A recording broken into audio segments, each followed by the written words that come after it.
Hello guys, welcome to my channel Trialum Zone of Study.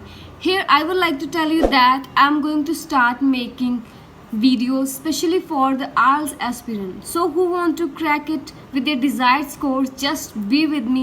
I will describe you each and everything in so simplest way. So video ਸ਼ੁਰੂ ਕਰਨ ਤੋਂ ਪਹਿਲਾਂ ਆਪਾਂ ਦੇਖਾਂਗੇ ਕਿ IELTS ਹੁੰਦੀ ਕੀ ਹੈ ਤੇ ਇਸ ਦੀ ਫੁੱਲ ਫਾਰਮ ਕੀ ਹੁੰਦੀ ਹੈ। ਸੋ ਆਇਲਸ ਇੱਕ ਇੰਟਰਨੈਸ਼ਨਲ ਟੈਸਟ ਹੈ ਜੋ ਕਿ ਬਣਾਇਆ ਗਿਆ ਹੈ ਕਿ ਕੋਈ ਵੀ ਸਟੂਡੈਂਟ ਜੇ ਫੋਰਨ ਕੰਟਰੀ ਦੇ ਵਿੱਚ ਸਟੱਡੀ ਕਰਨਾ ਚਾਹੁੰਦਾ ਤਾਂ ਇਹ ਟੈਸਟ ਕ੍ਰੈਕ ਕਰਕੇ ਆਪਣੀ ਮਨਪਸੰਦ ਦੀ ਯੂਨੀਵਰਸਿਟੀ ਵਿੱਚ ਐਡਮਿਸ਼ਨ ਲੈ ਸਕਦਾ ਹੈ। ਸੋ ਇਸ ਦੀ ਫੁੱਲ ਫਾਰਮ ਕੀ ਹੈ? International English language testing system. So as you know it contains 4 modules. ਇਹਦੇ ਵਿੱਚ 4 ਮੋਡਿਊਲਸ ਹੁੰਦੇ ਨੇ ਕਿਹੜੇ listening, reading, writing and speaking. And ਇਹਨਾਂ ਦੇ ਬੈਂਡ ਸਕੋਰ ਕਿੰਨੇ ਹੁੰਦੇ ਨੇ? ਇਹ ਵੀ 9 ਬੈਂਡਸ ਦਾ ਹੁੰਦਾ ਹੈ, ਰੀਡਿੰਗ ਵੀ, ਰਾਈਟਿੰਗ ਵੀ ਐਂਡ ਸਪੀਕਿੰਗ ਵੀ। ਸੋ ਇਹ ਬਹੁਤ ਟਫ ਚੀਜ਼ ਨਹੀਂ ਹੈ ਕਿ ਆਪਾਂ 9 ਬੈਂਡ ਨਹੀਂ ਲੈ ਸਕਦੇ। ਸੋ ਥੋੜ੍ਹੀਆਂ tips tricks and format follow ਕਰਨਾ ਪੈਂਦਾ ਹੁੰਦਾ ਹੈ ਜਿਸ ਨਾਲ ਆਪਾਂ ਈਜ਼ੀਲੀ ਆਪਣਾ ਡਿਜ਼ਾਇਰਡ ਸਕੋਰ ਐਕਵਾਇਰ ਔਰ ਅਚੀਵ ਕਰ ਸਕਦੇ ਹੁੰਦੇ ਹਾਂ। ਸੋ ਅੱਜ ਦੀ ਵੀਡੀਓ ਆਪਣੀ ਹੋਊਗੀ ਰਾਈਟਿੰਗ 'ਤੇ। ਸੋ ਆਪਾਂ ਨੂੰ ਪਤਾ ਹੈ ਰਾਈਟਿੰਗ ਦੇ ਵਿੱਚ ਦੋ ਟਾਸਕ ਹੁੰਦੇ ਨੇ, ਟਾਸਕ 1 ਐਂਡ ਟਾਸਕ 2। ਐਂਡ ਆਪਾਂ ਨੂੰ ਟਾਈਮ ਲਿਮਿਟ ਕਿੰਨੀ ਹੁੰਦੀ ਹੈ ਆਪਣੀ? 1 ਆਵਰ ਦੀ। ਆਪਾਂ 1 ਆਵਰ ਦੇ ਵਿੱਚ ਦੋਨੋਂ ਟਾਸਕ ਲਿਖਣੇ ਹੁੰਦੇ ਨੇ। ਸੋ ਅੱਜ ਦੀ ਵੀਡੀਓ ਆਪਾਂ ਸਿਰਫ ਟਾਸਕ 1 ਦੇਖਾਂਗੇ।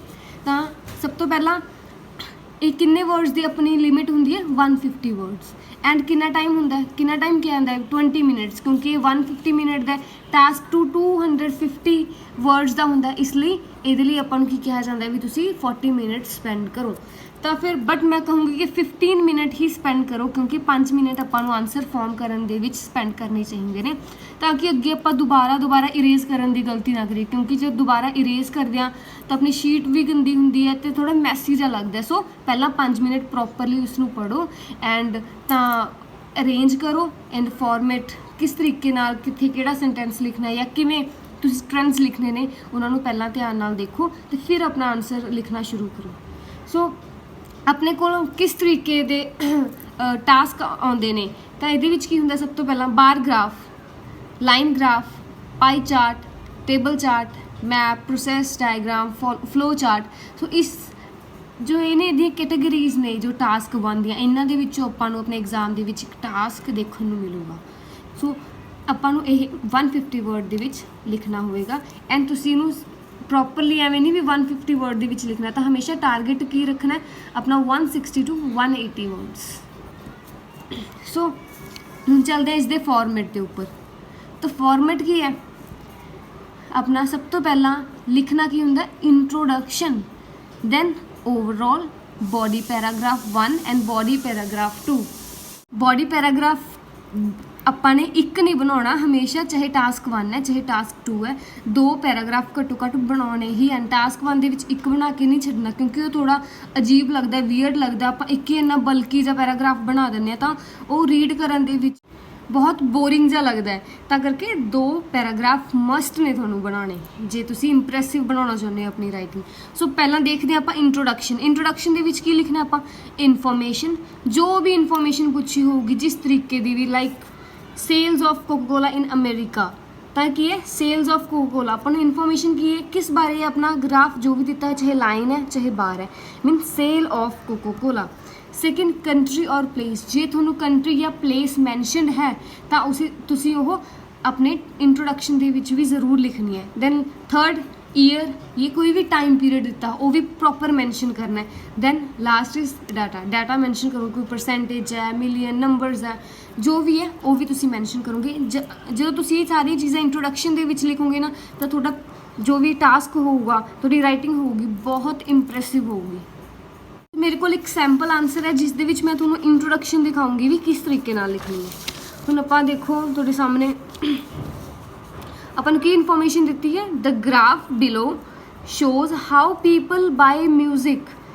ਵੀ ਜੋ ਲੋਕ ਨੇ ਕਿਵੇਂ ਮਿਊਜ਼ਿਕ ਨੂੰ ਬਾਏ ਕਰਦੇ ਨੇ, ਕਿਵੇਂ ਪਰਚੇਜ਼ ਕਰਦੇ ਨੇ। ਸੋ ਆਪਾਂ ਨੂੰ ਕੀ ਦਿੱਤਾ ਹੋਇਆ? ਨੈਕਸਟ ਪਰਸੈਂਟੇਜ ਦਿੱਤੀ ਹੋਈ ਹੈ ਉਸਦੀ, percentage of total music sales by method by different method ਆਪਾਂ ਨੂੰ ਮੈਥਡਸ ਦੇ ਅਕੋਰਡਿੰਗ ਉਹਨਾਂ ਦੀ ਕਿੰਨੀ ਸੇਲ ਹੋਈ ਹੈ ਉਸਦੀ ਪਰਸੈਂਟੇਜ ਮੈਂਸ਼ਨ ਕੀਤੀ ਹੋਈ ਹੈ ਐਂਡ ਜਿੰਨੀ ਵੀ ਤੁਹਾਨੂੰ ਇਨਫੋਰਮੇਸ਼ਨ ਦਿੱਤੀ ਹੋਊਗੀ ਨਾ ਆਲੇ ਦੁਆਲੇ ਉਹ ਸਾਰੀ ਤੁਸੀਂ ਰੀਡ ਕਰਨੀ ਹੈ ਤਾਂ ਕਿ ਤੁਸੀਂ ਆਪਣਾ ਪ੍ਰੋਪਰਲੀ ਆਪਣਾ ਟਾਸਕ 1 ਲਿਖ ਸਕੋ। ਹੁਣ ਇਸ ਦੇ ਵਿੱਚ ਕੀ ਹੈ ਆਪਾਂ ਨੂੰ ਲਾਈਨ ਗ੍ਰਾਫ ਦਿੱਤਾ ਹੋਇਆ ਇਹਦੇ ਵਿੱਚ 3 ਮੈਥਡਸ ਦਿੱਤੇ ਹੋਏ ਨੇ ਕਿਹੜੇ ਕਿਹੜੇ ਸਟ੍ਰੀਮ ਡਾਊਨਲੋਡ ਐਂਡ CD ਪਰਚੇਜ਼ਡ ਤਾਂ ਤੁਸੀਂ मैच करके देख सकते हो जो आह थोड़े डैश लगाइया हुई हैं थोड़िया लंबी वालियाँ वो की ने स्ट्रीमिंग ਲਈ ने दैन जो कॉन्सटेंट लाइन चल रही है तो की है अपनी डाउनलोड्स वाली एंड जो डॉट डॉट्स ने वो अपना की है CD परचेज्ड।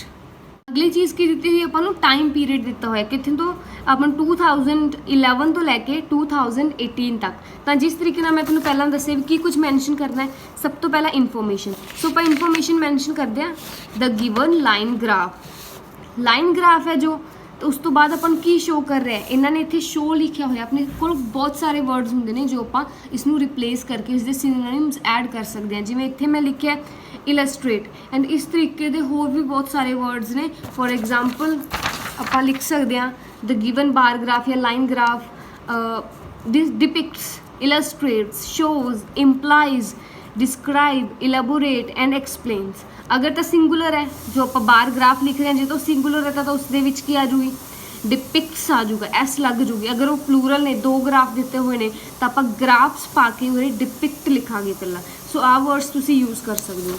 इस तो बाद तुसी जो भी अपने इन्फॉर्मेशन दिती हुई है जिवें कि इहदे विच म्यूजिक परचेज बारे सेल्स बारे दिता हुआ ना तो आप लिखिया the given line graph illustrates trends in buying music habits from 2011 to 2018। हुण अपने को की चीज़ आ गई इन्फॉर्मेशन आ गई ना किस चीज़ बारे buying music habits then next अपने को ईयर भी आ गया ईयर मैंशन सी अपने को कोई प्लेस मैंशन नहीं सी तो आपां नूं फिर प्लेस कोई भी मैंशन करन दी लोड़ नहीं हैगी दैन लास्ट दे विच आपां नूं की मैंशन सी अपना डाटा किस दे विच दित्ता होया परसेंटेज दे विच तो आपां लिख सकते हैं the data is calibrated in percentage calibrated की जगह तुसी रिप्रजेंटेड भी लिख सकते हो।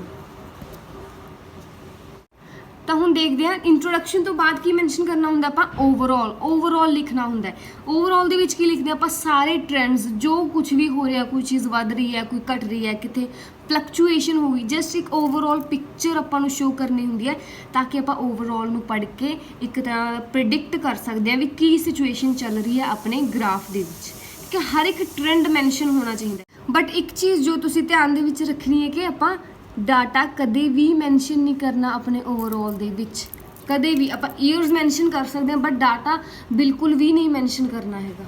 सो ओवरऑल आप किस तरीके नाल लिख सकते हैं आप जो सैंपल आंसर किया होया उस दे विच देखते हैं हम देखो पहला आप लिख सकते हैं simply overall it is clear that अपन इस मतलब जो आप इसमें देखते हैं लाइन ग्राफ में तो अपन की पता चल रहा है जो CD परचेज है मीनस जो CDs ਦੇ थ्रू सॉन्ग्स ਹੁੰਦੇ ਨੇ ਜਾਂ परचेज करते हैं सॉन्ग्स या म्यूजिक का मैथड है तो वो की हो रहा सब तो पहला वो पीक ते सी मीनस सब तो पहला हाईएस्ट ज़्यादातर लोग CDs के थ्रू म्यूजिक सुनना पसंद करते सी but with the passage of time की है उसकी डिमांड घट गई उसदी सेल्स घट गई ठीक है तो वो सेल्स डाउन चल गई बिल्कुल 2018 ਦੇ ਵਿੱਚ ਇਹ सब तो लास्ट पोजीशन ਤੇ आ गया एंड इस दे विच की देख रहे हैं जो अपना सी स्ट्रीम्स और स्ट्रीमिंग तो सब तो पहला ये बहुत अनपॉपुलर सी बहुत घट लोग रेयरली 5% लोग की करते सी अपने ठीक है स्ट्रीमिंग करते सी बट उस तो बाद ओके उसने टॉप पोजीशन एक्वायर कर ली एंड इस दे विच जो अपना डाउनलोडिंग सी वो सब तो पहला ज़्यादा नहीं सी ठीक है आप एवरेज कह सकते हैं फिर उस तो बाद लोग थोड़ा उन्होंने लाइक करन लग गए उसने ओवरटेक कर लिया इसनूं दैन फिर उसकी पॉपुलैरिटी डिक्रीज़ होना शुरू हो गई। तो हम ओवरऑल दे विच की शो हो रहा है जो अपनी स्ट्रीमिंग है वो की हो रही इनक्रीज़ होंदी गई बट जो CD परचेज सी वो डिक्रीज़ होंदा गया एंड थर्ड वाली की इन्फॉर्मेशन लिखांगे डाउनलोड्स पहला तो इनक्रीज़ होया दैन पीक पॉइंट आउण तो बाद एक पर्टिकुलर पॉइंट तो बाद फिर वो डिक्रीज़ होना शुरू हो गया। So overall it is clear that sales of both downloads and CD have declined CD and download ਦੀਆਂ ਦੋਨਾਂ ਦੀਆਂ sales ਕੀ ਹੋਈਆਂ decline होइया however there is a sharp rise in streaming but की हुआ ਬਹੁਤ ਤੇਜ਼ੀ ਨਾਲ ਸ਼ਾਰਪ ਰਾਈਜ਼ ਹੋਇਆ ਸਟ੍ਰੀਮਿੰਗ ਦੇ ਵਿੱਚ 2013 ਤੋਂ ਬਾਅਦ। आई होप ਤੁਹਾਨੂੰ समझ आ गया होगा ये बहुत क्लीयरली। ਕਿਸੇ ਵੀ ਤਰੀਕੇ ਨਾਲ ਤੁਸੀਂ ਓਵਰਆਲ ਲਿਖ ਸਕਦੇ ਹੋ। ਮੈਂ ਐਵੇਂ ਨਹੀਂ ਕਹਿੰਦੀ ਜਿਸ ਤਰੀਕੇ ਨਾਲ ਮੈਂ ਲਿਖਿਆ ਹੋਇਆ ਵੀ ਉਵੇਂ ਹੀ ਲਿਖੋ, ਬਟ ਕਿਵੇਂ ਵੀ ਆਪਾਂ ਐਵੇਂ ਵੀ ਸਿੱਧਾ ਕਹਿ ਸਕਦੇ ਵੀ ਇਹ ਇਨਕਰੀਜ਼ ਹੋਇਆ, ਇਹ ਡਿਕਰੀਜ਼ ਹੋਇਆ। ਇਹਦੇ ਵਿੱਚ ਜਦੋਂ ਥਰਡ ਬਾਰੇ ਡਾਊਨਲੋਡ ਬਾਰੇ ਦੱਸਾਂਗੇ, ਪਹਿਲਾਂ ਉਸਨੇ ਪਹਿਲਾਂ ਇਨਕਰੀਜ਼ ਕੀਤਾ ਪੀਕ ਪੁਆਇੰਟ ਆਉਣ ਤੋਂ ਬਾਅਦ, ਫਿਰ ਉਹ ਡਿਕਰੀਜ਼ ਹੋਣਾ ਫਿਰ ਸ਼ੁਰੂ ਹੋ ਗਿਆ। ਸੋ ਓਵਰਆਲ ਤੋਂ ਬਾਅਦ ਹੁਣ ਚੱਲਦੇ ਆਪਾਂ ਡਿਟੇਲ ਦੇ ਵਿੱਚ। ਡਿਟੇਲ ਆਪਾਂ ਕਿਸ ਤਰੀਕੇ ਨਾਲ ਸ਼ੁਰੂ ਕਰ ਸਕਦੇ ਹਾਂ ਤੁਹਾਨੂੰ ਮੈਂ ਦੱਸ ਦਿੰਦੀ ਹਾਂ। या तो आप ये वर्ड्स लिख सकते हैं इन डिटेल, या फिर after analysing the chart graph the most striking feature was noticed that. इस तरीके ना कर सकते हैं। आप सिंपली भी कर सकते हैं लाइक इन डिटेल इन 2011, या इन डिटेल भी नहीं पाना तुसी तो सिंपल भी शुरू कर सकते हो इन 2011। सो अपने कोल हुण हैगे ने काफ़ी सारे टाइप्स ने सेंटेंसिस दियाँ जो ਆਪਾਂ ਜਦੋਂ डिटेल करते हैं ना उदों ਆਪਾਂ यूज़ कर सकते हैं। डिटेल ਦੇ ਵਿੱਚ भी यूज़ हो सकते हैं एंड अपने ओवरऑल ਦੇ ਵਿੱਚ भी यूज़ हो सकते हैं। सो ਆਪਾਂ ਉਹਨਾਂ ਨੂੰ ਦੇਖਦੇ ਹਾਂ। सो सब तो पहला जो सेंटेंस है जो अपनी राइटिंग ਦੇ ਵਿੱਚ यूज़ हो सकता है टास्क 1 ਦੇ ਵਿੱਚ ਤਾਂ है पहला देयर लिखांगे, दैन बी मतलब की है उरे इज़ एम आर जो भी ਆਪਾਂ टास्क 1 ਦੇ ਵਿੱਚ ਐਮ ਤਾਂ यूज़ नहीं करते। Was were has have had will shell would जो भी ਹੁੰਦਾ ਉਹ ਆਪਾਂ ਬੀ ਦੀ ਜਗ੍ਹਾ ਮੈਂਸ਼ਨ ਕਰ ਦਿੰਦੇ ਹਾਂ। ਦੈਨ ਆਪਣਾ ਐਡਜੈਕਟਿਵ ਆਊਗਾ, ਐਡਜੈਕਟਿਵ ਤੋਂ ਬਾਅਦ ਆਪਣਾ ਨਾਊਨ, ਦੈਨ ਵਰਡ ਆਊਗਾ ਇੱਕ ਇਨ, ਦੈਨ ਨਾਊਨ ਫਰੇਜ਼। ਹੁਣ ਦੇਖੋ ਐਗਜ਼ਾਮਪਲ ਦੇ ਵਿੱਚ there was a sharp decline. A sharp की हो गया हूँ अपना एडजैक्टिव। एडजैक्टिव मीनस जो चीज़ डिक्लाइन हो रही है, डिक्लाइन ਉਹਦੇ ਵਿੱਚ ਕੀ ਆਇਆ ਸ਼ਾਰਪ, ਮਤਲਬ ਤੇਜ਼ੀ ਨਾਲ ਡਿਕਲਾਈਨ ਕੀਤੀ ਹੈ ਉਹ ਚੀਜ਼। ਦੈਨ ਇਨ ਨਾउन फ्रेज की हो गया अपना द सेल्स ऑफ मोबाइल। ठीक है, डिक्लाइन अपना आ गया noun means there was a sharp decline in the sales of mobile phone. ये अपना एक टाइप होगी सेंटेंस की जो कि आप अपने राइटिंग टास्क 1 ਦੇ ਵਿੱਚ बहुत चंगी तरह यूज़ कर सकते हैं एंड इफेक्टिव बना सकते हैं। Next example is there had been. There be की जगह आ गया अपना had been. Then a considerable rise. A considerable की आ गया हूँ अपने को एडजैक्टिव। किस दा एडजैक्टिव राइज, नाउन दा is the adjective rise. Considerable rise किया किस दे विच in prices of car. Car दियां प्राइजेस दे विच की होया कंसीडरेबल राइज, बहुत तेजी नाल वध गईयां, जो वध गया सी जो कार दा प्राइस सी। सो नेक्स्ट अपना है टाइप 2 जो कि पहला की लिखांगे, ਇਹਦੇ ਵਿੱਚ ਕੀ ਲਿਖਿਆ ਸੀ ਨਾउन फ्रेज। नाउन फ्रेज बिल्कुल एंड ਦੇ ਵਿੱਚ ਲਿਖਿਆ ਸੀ, बट ਇਸ ਦੇ ਵਿੱਚ ਕੀ ਹੋਊਗਾ नाउन फ्रेज सब तो पहला आऊगा, नाउन फ्रेज तो बाद verb, then adverb. So adverb and adjective ਦੇ ਵਿੱਚ ਤੁਹਾਨੂੰ डिफरेंस पता होगा ਕੀ ਹੁੰਦਾ। अगर नहीं पता ਤਾਂ मैं इस ਦੇ ਉੱਤੇ स्पेशल वीडियो अपलोड करूँगी, ਤੁਸੀਂ ਉਸ ਦੇ ਵਿੱਚ देख सकते हो। सो नेक्स्ट ਆਪਾਂ ਇਹਦੀ एग्जाम्पल देखते हैं कि किस तरीके ਨਾਲ ਆਪਾਂ ਇਹ सेंटेंस बना सकते हैं। पहला नाउन फ्रेज। नाउन फ्रेज की है हम अपना द प्राइस ऑफ कार। जो कार है मीन्स उसका प्राइस, ये अपना सारा आ गया नाउन फ्रेज। देन अपने वर्ब, वर्ब आ गया अपने की रोज, जो सेकंड वर्ब है राइज दी। ठीक है, कंसीडरेबली जो प्राइस कार का प्राइस से वो वध गया, कंसीडरेबली तेजी नाल ज़्यादा वध गया हो। ठीक है, तो इस तरीके नाल भी देखो आ वे भी है इसनों लिखन दा सेम एंड इस तरीके नाल भी लिख सकते हैं। सो आप एक सेंटेंस इस वे नाल लिख सकते हैं, अगला सेंटेंस आप इस तरीके नाल लिख सकते हैं एंड सेम एग्जाम्पल थोड़े को अगली दी हुई है। The price of cold drinks had risen dramatically. Noun phrase अपनी आ गई, वर्ब आ गई, sorry noun phrase, then verb and last अपना आ गया एडवर्ब। सो नेक्स्ट है अपना मोर और लैस, जो आप कंपैरिजन करते होंगे हैं। ਹੁਣ ਇੱਥੇ ਕੀ ਹੈ ਮੋਰ ਜਾਂ ਫਿਰ ਆਪਾਂ ਵਰਡ ਲਿਖਣਾ ਲੈਸ, ਦੈਨ ਉਸ ਤੋਂ ਬਾਅਦ ਲਿਖਾਂਗੇ adjective of more than 1 syllable. ਹੁਣ ਇੱਥੇ ਸਿਲੇਬਲ ਕੀ ਹੈ, ਸਿਲੇਬਲ ਉਹ ਵਰਡ ਹੁੰਦਾ ਜੋ ਵੋਵਲ ਵਰਡਸ ਦੀ ਸਾਊਂਡ ਨੂੰ ਪ੍ਰੋਡਿਊਸ ਕਰਦਾ। ਲਾਈਕ ਆਪਾਂ ਇੱਥੇ ਤਾਂ ਹੋਇਆ ਨਾ ਪੋਪੂਲਰ, ਪੋਪੂਲਰ ਦੇ ਵਿੱਚ ਵੋਵਲਸ ਵਰਡ ਦੇਖੋ ਓ ਹੈ, ਯੂ ਹੈ ਐਂਡ ਏ ਹੈ। ਇਹ ਕੀ ਹੁੰਦੇ ਨੇ ਆਪਣੇ ਸਿਲੇਬਲ। ਤਾਂ ਆਪਾਂ ਉਰੇ ਕੀ ਯੂਜ਼ ਕਰਨਾ ਹੈ, ਮੋਰ ਜਾਂ ਲੈਸ ਵਰਡ ਨੂੰ ਯੂਜ਼ ਕਰਨ ਤੋਂ ਬਾਅਦ ਆਪਾਂ ਇੱਕ ਐਡਜੈਕਟਿਵ ਲਿਖਣਾ ਹੈ। ਪੋਪੂਲਰ ਇੱਕ ਐਡਜੈਕਟਿਵ ਹੈ ਨਾ, ਫੇਮਸ ਵਰਡ ਇੱਕ ਐਡਜੈਕਟਿਵ ਹੈ, ਵਿਸ਼ੇਸ਼ਤਾ ਦੱਸਦਾ ਕਿਸੇ ਦੀ। ਤਾਂ ਇਹ ਕੀ ਹੁੰਦਾ ਆਪਣਾ ਸਿਲੇਬਲ, ਬਟ ਸਿਲੇਬਲ ਯੂਜ਼ ਕਿਹੜਾ ਕਰਨਾ ਹੈ, ਮੋਰ ਦੈਨ 1 ਸਿਲੇਬਲ, ਜਿਹਦੇ ਵਿੱਚ ਉਹ ਵਰਡ ਉਹ ਯੂਜ਼ ਕਰਨਾ ਹੈ, ਮੀਨਸ ਐਡਜੈਕਟਿਵ ਉਹ ਯੂਜ਼ ਕਰਨਾ ਹੈ ਜਿਹਦੇ ਵਿੱਚ ਇੱਕ ਤੋਂ ਜ਼ਿਆਦਾ ਸਿਲੇਬਲ ਹੋਣ। ਇਹਦੇ ਵਿੱਚ 3 ਸਿਲੇਬਲ ਨੇ। ਆਈ ਹੋਪ ਸਮਝ ਆ ਗਿਆ ਹੋਣਾ। ਤਾਂ ਫਿਰ ਉਸ ਤੋਂ ਬਾਅਦ ਆਪਣਾ ਹੋਊਗਾ ਦੈਨ ਲਾਸਟ ਆਪਣਾ ਜੋ ਵੀ ਆਪਣੀ ਇਨਫੋਰਮੇਸ਼ਨ ਹੈ ਜਿਹਦੇ ਨਾਲ ਆਪਾਂ ਕੰਪੇਅਰ ਕਰ ਰਹੇ ਹਾਂ ਉਹ ਵਰਡਸ ਲਿਖਣੇ ਨੇ, ਅੱਗੇ ਤੇ ਪਿੱਛੇ ਉਹ ਵਰਡ ਲਿਖਣਾ ਜਿਹਨਾਂ ਕੰਪੇਅਰ ਕਰ ਰਹੇ। For example now cars are more popular, adjective आ गया more than 1 syllable. Then basis ਆਪਾਂ ਕੰਪੈਰੀਜ਼ਨ ਕੀਤਾ। ਜਦ ਕੰਪੈਰੀਜ਼ਨ ਕਰਨਾ ਤਾਂ ਇਸ ਤਰੀਕੇ ਦਾ ਨੈਕਸਟ ਜਿਹੜਾ ਥਰਡ ਆਪਣਾ ਸੈਂਟੈਂਸ ਬਣ ਜਾਊਗਾ ਉਹ ਇਸ ਵੇ ਨਾਲ ਬਣ ਜਾਊਗਾ। And fourth of 1 syllable EST, ਹੁਣ ਆਪਾਂ ਜਿਵੇਂ ਵਰਡ ਯੂਜ਼ ਕਰਦੇ ਹਾਂ ਆ ਇੱਕ ਸਿਲੇਬਲ ਵਾਲਾ ਨਾ ਹਾਈ ਵਰਡ ਲਿਖਦੇ ਹਾਂ, ਉਹਦੇ ਵਿੱਚ ਇੱਕ ਸਿਲੇਬਲ ਹੈ ਸਿਰਫ ਆਈ ਹੈ ਆਪਣਾ ਵੋਵਲ, ਠੀਕ ਹੈ। ਤਾਂ ਉਹਦੇ ਨਾਲ ਪਿੱਛੇ ਕੀ ਲੱਗ ਜੂਗਾ ਆਪਣੇ EST। ਤਾਂ ਆਪਾਂ ਜਦੋਂ ਵੀ ਕੋਈ ਚੀਜ਼ ਹਾਈਐਸਟ ਜਾਂ ਮੈਕਸਿਮਮ ਦੱਸਦੇ ਹਾਂ ਤਾਂ ਉਹ ਕਿਸ ਤਰੀਕੇ ਨਾਲ ਲਿਖ ਸਕਦੇ ਆਪਾਂ, the highest number of computers preferred car, means highest number, highest word ਲਿਖ ਕੇ ਆਪਣਾ ਨਾउन ਫਰੇਜ਼ ਪ੍ਰੋਪਰ ਲਿਖ ਕੇ ਉਸ ਤੋਂ ਬਾਅਦ ਉਹਦੀ ਵਰਬ ਲਿਖਣੀ ਹੁੰਦੀ ਹੈ। ਓਕੇ, ਐਂਡ ਹੁਣ ਨੈਕਸਟ ਹੈ 5th ਟਾਈਪ। 5th ਟਾਈਪ ਜਿਵੇਂ ਆਪਾਂ ਪਿਛਲੇ ਦੇ ਵਿੱਚ ਕੀਤਾ ਸੀ ਹਾਈਐਸਟ, ਇਸ ਦੇ ਵਿੱਚ ਕੀ ਹੈ ਆਪਣਾ ਲੀਸਟ ਜਾਂ ਫਿਰ ਕਹਾਂਗੇ ਦ ਮੋਸਟ। ਅਗਰ ਤਾਂ ਕੋਈ ਚੀਜ਼ ਸਭ ਤੋਂ ਜ਼ਿਆਦਾ ਹੋਵੇ ਤਾਂ ਵਰਡ ਯੂਜ਼ ਕਰਾਂਗੇ ਦ ਮੋਸਟ, ਅਗਰ ਕੋਈ ਚੀਜ਼ ਸਭ ਤੋਂ ਘੱਟ ਹੋਵੇ ਤਾਂ ਉਸ ਲਈ ਵਰਡ ਯੂਜ਼ ਕਰਾਂਗੇ ਦ ਲੀਸਟ, ਜਿਵੇਂ ਦ ਲੀਸਟ। ਉਸ ਤੋਂ ਬਾਅਦ ਆਪਣਾ ਐਡਜੈਕਟਿਵ ਆ ਜਾਊਗਾ ਮੋਰ ਦੈਨ 1 ਸਿਲੇਬਲ, ਜਿਵੇਂ ਤੁਹਾਨੂੰ ਪਿੱਛੇ ਸਮਝਾਇਆ ਸੀ ਮੋਰ ਦੈਨ 1 ਸਿਲੇਬਲ ਮੀਨਸ ਇੱਕ ਤੋਂ ਜ਼ਿਆਦਾ ਜਿਹਦੇ ਵਿੱਚ ਵੋਵਲ ਵਰਡਸ ਹੋਣ ਉਹ ਐਡਜੈਕਟਿਵ ਯੂਜ਼ ਕਰਨਾ ਹੈ। ਤਾਂ ਆਪਾਂ ਉਰੇ ਕੀ ਯੂਜ਼ ਕੀਤਾ, the least popular mode of transport was taxis. तो आप कंपैरिजन करते ना सब तो घट पॉपुलर किहड़ा मोड सी ट्रांसपोर्ट का, अपनी टैक्सीज।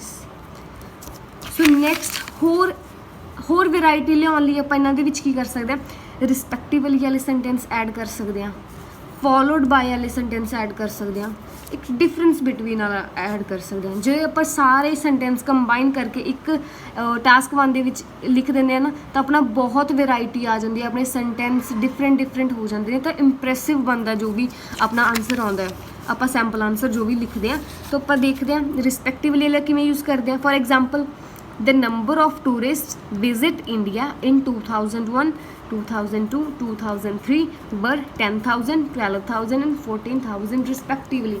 मीनस ये दो चीज़ां मेन होनिया जरूरी ने। हुण जिवें इत्थे की है नंबर्स दिते हुए ने 3 सालों के, तो 3 सालों की ही अगे इन्फॉर्मेशन दी होनी चाहिए उस टाइम। जरूरी नहीं 3 साल की, 2 साल की हो सकती है, 3, 4, 5, 6 जिन्ने की भी उसनूं पिछे लिख देना आप रिस्पैक्टिवली। नैक्सट है अपना फॉलोड बाय। हम साडे कोल जे कोई भी अपनी हाईएस्ट अपने को हाईएस्ट वैल्यू पता है तो उसनूं पहला आप लिख सकते the highest sale of cold drink were in Germany. तो जी जो सैकेंड पोजीशन एक्वायर करूँगा उन्होंने आप सिंपल लिख देंगे which was followed by India. जो सैकेंड आऊगा मीन सैकेंड ज़्यादा परसेंटेज होगी उन्होंने आप सिंपल इस तरीके लिख दें which was followed by India. Third one difference, आप डिफरेंस दस सकते हैं the difference between the sales of iPhone in 2018 and 2020 was 10%। It's so easy. So हुण आपां इसका सैंपल आंसर देखते हैं अगे इस तरीके नाल। हुण देखो इस दे विच मैं लिखिया होया there was maximum people like to buy CDs. जिस तरीके नाल मैं तुहानूं देयर वाला सेंटेंस करवाया सी ओह आपां इंसर्ट किया स्टार्टिंग दे विच there was maximum people adjective सारा कुछ उवें ऐड किया है। तो आप थोड़ी जी इन्फॉर्मेशन ऐड कर सकते हैं that is why sale was 17% या सो हाई, ठीक है। इस करके उन्होंने जो सेल सी इन्नियां ज़्यादा सी। देखो सब तो पहला उन्होंने 70% सी तो करके क्योंकि ज़्यादातर लोग सीडीज़ परचेज करते सी। उस तो बाद जो स्ट्रीमिंग सी उसी साल स्ट्रीमिंग कितनी सी, बहुत घट नेगलीजिबल सी, अराउंड 5%। सो पक्की एवें दे वर्ड यूज़ करके ऑन द अदर हैंड या फिर हाउएवर या फिर बट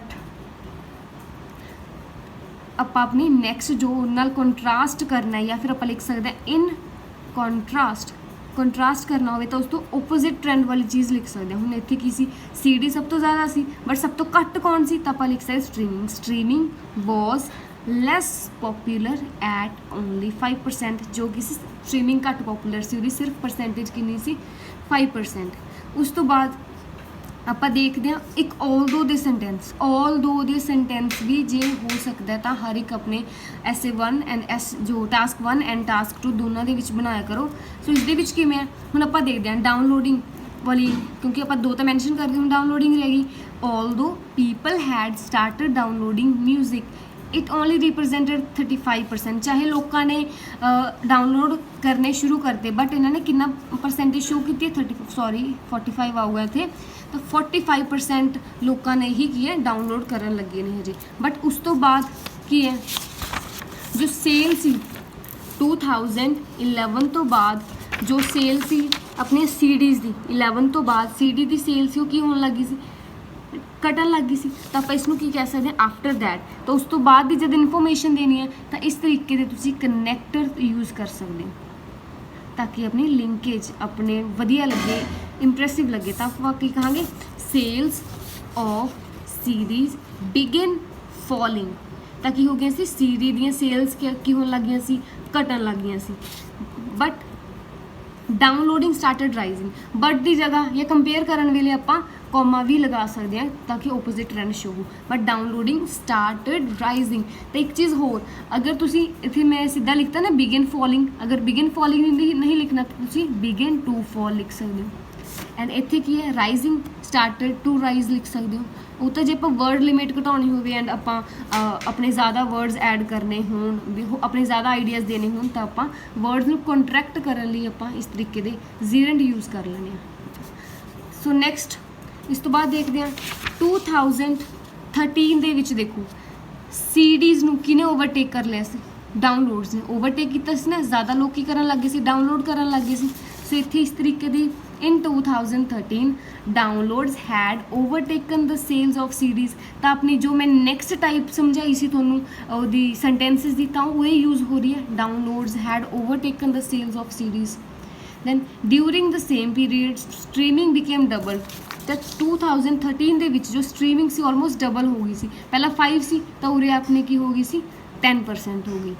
ਤਾਂ ਬਟ ਹੁਣ 2013 ਤੋਂ ਬਾਅਦ ਕੀ ਹੈ, ਉਸ਼ਾਰ ਉਹਦੇ ਵਿੱਚ ਇਨਕਰੀਜ਼ ਆਇਆ, ਠੀਕ ਹੈ, ਗਰੋ ਕੀਤੀ ਉਹ ਸ਼ਾਰਪਲੀ, ਤੇ ਐਂਡ ਦੇ ਵਿੱਚ ਕਿੱਥੇ ਆ ਗਈ 55% ਦੇ ਵਿੱਚ।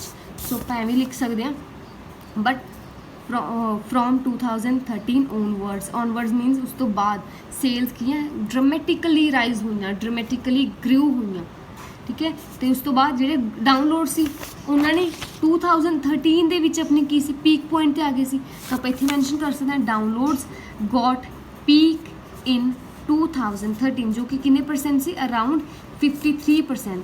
ਬਟ ਉਸ ਤੋਂ ਬਾਅਦ ਤੁਸੀਂ ਦੇਖ ਸਕਦੇ ਹੋ ਇਹਦੀ ਸੇਲਸ ਕੀ ਹੋ ਗਈਆਂ, ਫਿਰ ਘਟਣੀਆਂ ਸ਼ੁਰੂ ਹੋ ਗਈਆਂ।